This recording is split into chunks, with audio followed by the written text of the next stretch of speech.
आगे चलें उससे पहले एक थोड़ी सी इंटरेस्टिंग बात आपको बताता हूं कि दुनिया में चाहे कोई सा एग्जाम,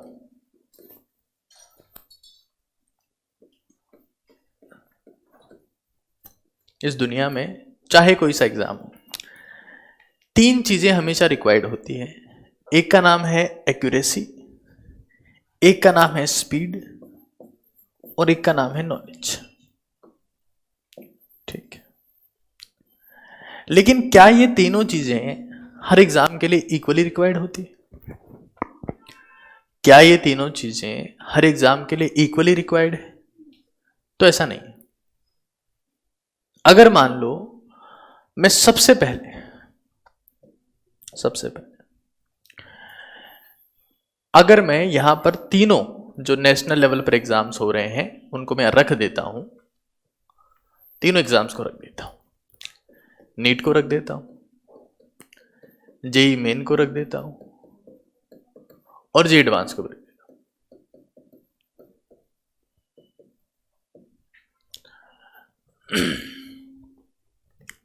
तो अगर इन्हें एक्यूरेसी, स्पीड और नॉलेज के पैमाने पर परखा जाए तो तीनों की डिमांड अलग अलग है, और तीनों के लिए जब डिमांड अलग अलग है तो कहीं ना कहीं जो पढ़ने का तरीका है वो भी इसमें वेरी करता है।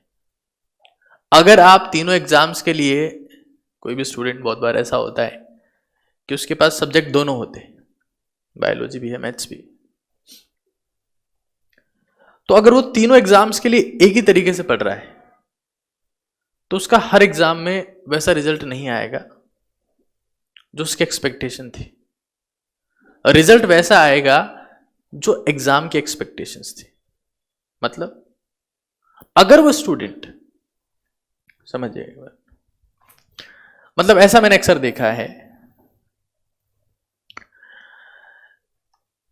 अगर मैं नीट एग्जाम की बात करता हूं, सबसे पहले इस एग्जाम में आज हालात ऐसे हैं कि मेरी नजर में अगर हिंदुस्तान का कोई सबसे बड़ा एग्जाम है तो नीट का एग्जाम है। इसमें कोई संदेह है ही नहीं दूर दूर तक। 16 लाख बच्चे से एग्जाम में बैठ रहे हो, बहुत बड़ा एग्जाम।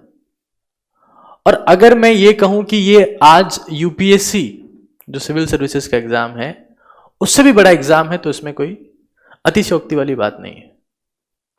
उस एग्जाम में 4 लाख बच्चे बैठ रहे हैं, 16 लाख बच्चे इस एग्जाम में बैठ रहे हैं, तो ये आज हिंदुस्तान का सबसे बड़ा एग्जाम है।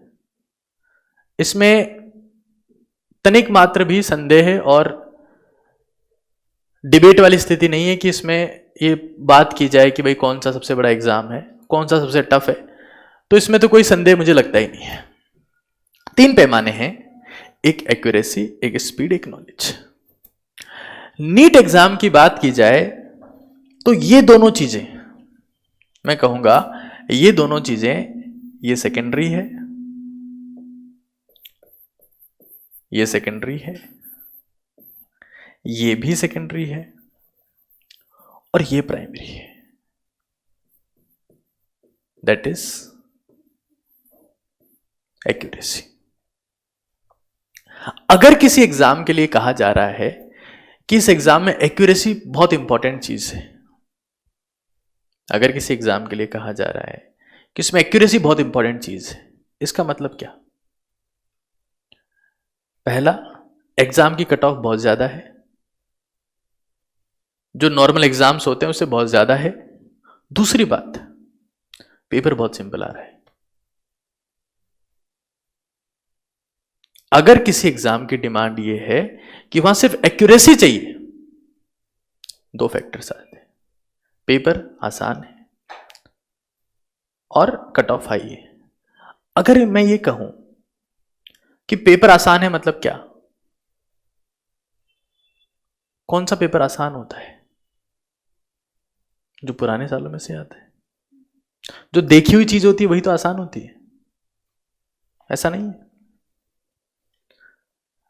आपके लिए अपने घर पर जाना आसान काम है कि मुश्किल काम है? आसान काम है। क्यों? रोज रास्ता देखा हुआ है। अच्छा, मान लो आप कोई सा गेम खेलते हैं तो उस गेम में आप पहले स्टेज क्रॉस किया, दूसरा स्टेज क्रॉस किया, तीसरे स्टेज पे आप मर गए as a player. As a player आप मर गए। नेक्स्ट टाइम आप जब गेम को वापस स्टार्ट करेंगे तो क्या उस थर्ड स्टेज पे आप मरोगे? नहीं। क्यों? अब की बार पता है आपको कहां से बमबारी होगी। अब क्या आप पहले से जानते हो कि यहां पर जो है वो लफड़ा है, तो आपका ब्रेन पहले से तैयार हो जाएगा। तो अब नेक्स्ट टाइम ट्राई करोगे तो your accuracy will be better. तो अगर मैं कह रहा हूं कि नीट एग्जाम में एक्यूरेसी प्राइमरी चीज है, मतलब क्या? एक तो इसकी कट ऑफ हाई है और दूसरा कट ऑफ इसकी थोड़ी हाई है, और प्रीवियस ईयर के पेपर्स की इंपॉर्टेंस बहुत ज्यादा है। क्यों? क्वेश्चन आई वहीं से रहा है। अब सोच के देखिए, अगर किसी एग्जाम की कट ऑफ 600 नंबर है 720 में से, मैं क्या समझा उससे? मैं से ये समझता हूं कि अगर आप पुराने 10-15 सालों के क्वेश्चन कर लेते हो कॉन्सेप्ट समझते हुए और विद एक्यूरेसी, तो आप पेपर को फोड़ के आओ।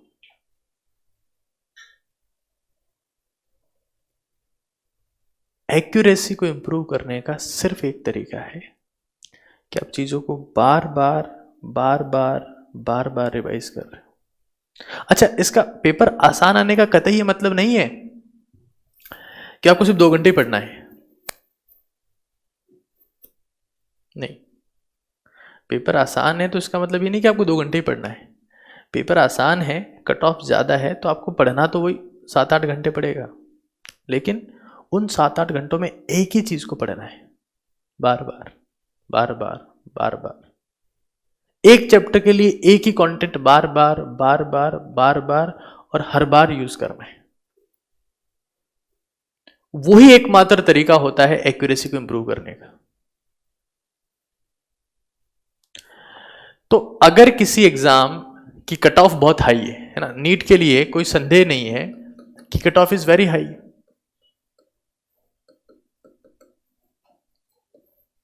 तो यहां पर नॉलेज सेकेंडरी एस्पेक्ट है, स्पीड भी सेकेंडरी एस्पेक्ट है, क्योंकि पेपर आसान है। एक्यूरेसी प्राइमरी चीज है। जब पेपर आसान होता है तो क्या होता है? सिली मिस्टेक्स होती है, इससे नंबर कटते हैं। मैं कह रहा हूं अगर पेपर आसान है मतलब नॉलेज की ज्यादा जरूरत नहीं है, टाइम पे भी पूरा हो जाएगा। एक फैक्टर जो थोड़ा सा वेरी कर रहा है वो क्या है? एक्यूरेसी। समझ रहे हैं आप लोग बात को? अगर मैं जे एडवांस की बात करता हूं, जे एडवांस में जो सबसे जरूरी चीज है वो नॉलेज है।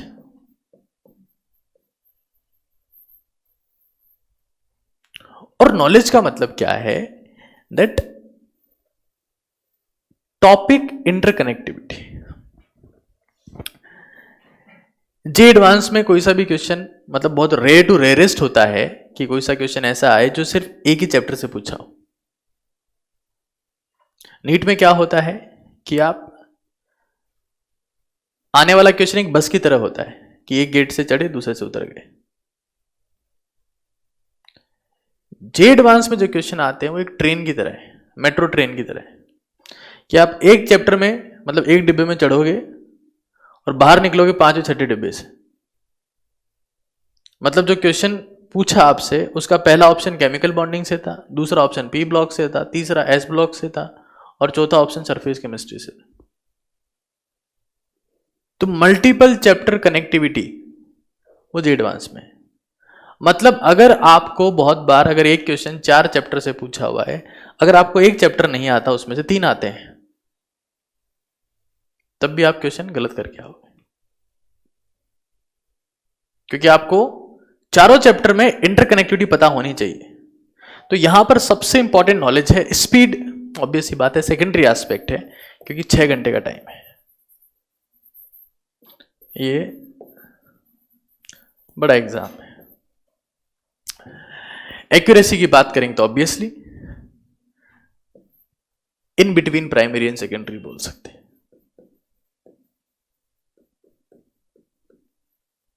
क्योंकि मैथमेटिक्स का पोर्शन है जो तो आपको बात करनी है। जेई मेन के लिए बात करेंगे तो कहीं ना कहीं JEE main in between exam है, यहां हर चीज थोड़ी थोड़ी थोड़ी थोड़ी चाहिए आपको, है ना। 75 क्वेश्चन है, क्वेश्चन भी ज्यादा नहीं है, लेवल भी ज्यादा नहीं है, टाइम भी बढ़िया है। तो इन बिटवीन एग्जाम है, इसलिए इसकी ज्यादा बात होती भी नहीं है। और वैसे भी ये भी क्वालिफाई एग्जाम हो चुका है कि आपको इसके लिए जे एडवांस के लिए क्वालिफाई करना है, और इतनी बार होता है कि पता ही नहीं लगता कि कौन सा कब हो गया।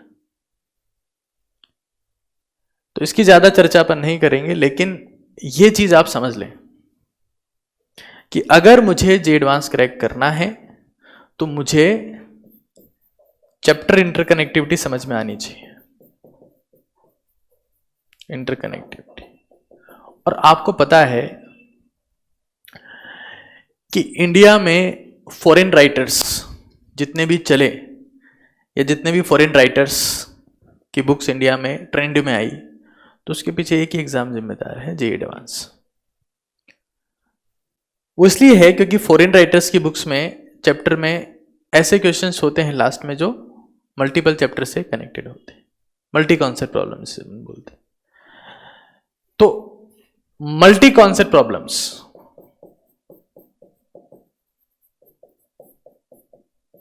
ये सबसे पहली नीड है इस एग्जाम की। इस एग्जाम में मैं आपको फिर रिपीट कर रहा हूं, एक्यूरेसी। और एक्यूरेसी जो है ना वो एक ही चीज से आती है, उसका नाम है रिपीटेशन। मैं इस चीज के लिए एक बार एक एग्जाम्पल आपको बताया था, कॉमेडियन की कहानी आपको सुनाई थी।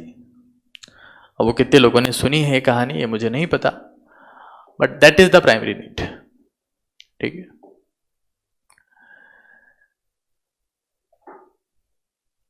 तो ये बेसिक बात है, थोड़ा सा आइडिया इसके बारे में होना चाहिए। अब मैं अगर ये कह रहा हूं कि पेपर यहां पर आसान है, तो आपका टाइम किस में जाएगा? इसमें।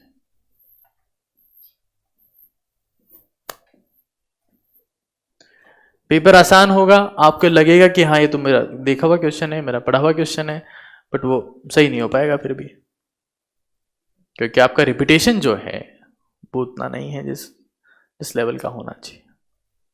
खैर, जब मेरे पास में डिहाइड्रेशन होता है